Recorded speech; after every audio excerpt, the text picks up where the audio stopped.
Урматтуу мусулман бир туугандарым, кибир же текебердик адамды кыйратуучу, руханий жана психологиялык жактан гармониясыздыкка алып барган бир илдет. Бул илдетти дарылоо ар бир мусулмандын мойнунда парз болуп эсептелет. Бул илдеттен арылуунун 3 дарысы бар. Биринчиси өзүн таануусу. Ким чындап өзүн тааныган болсо, байкуш бир маклук экенин кабыл алат жана бир кул экенин түшүнөт. Бул акыйкатка жетүү үчүн бул дүйнөгө келүү процесси туурасында терең ой жүгүртсө жетиштүү болот. Мисалы, алгач мен жок элем, анан топурактан жаратылдым.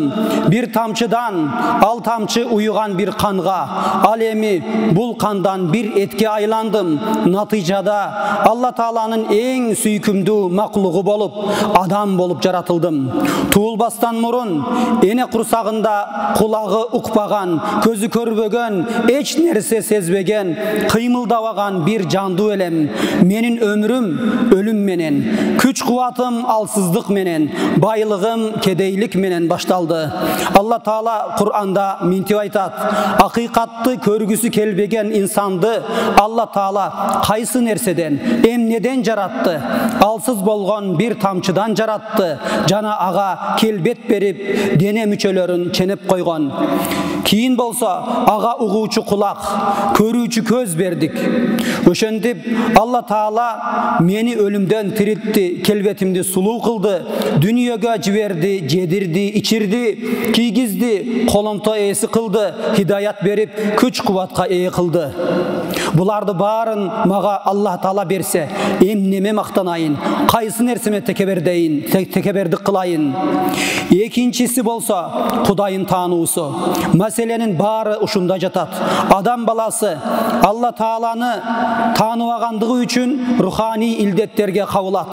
Себеби бүт нерселердин башатында өзүн жана напсисин көрөт. Жакшылыктардын баарын өзүнөн көрөт. Жамандыктардын баарын болсо өзгөдөн көрөт. Алла Тааланы таануу үчүн ааламга назар салуу жетиштүү болот. Качан адам баласы ааламга акылы жана ынсаптуу жүрөгү менен назар салса, бүт нерседе Алла Тааланын улуу кудуретин жана инсанды алсыз калтырган ажайиптерин көрөт. Бул назардын натыйжасында Кудайдын улуулугун кабыл кылып, ага жалынып жалбарат.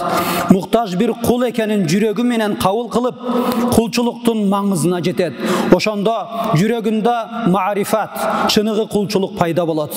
Мына бул нерсе текебердиктин тамырын балта чапкандай чабып таштайт. Урматтуу жамаат, үчүнчүсү арам болгон бул илдеттен арылуунун үчүнчү жолу болсо кичпейилдикте болуу. Кичпейилдикте машыгуу.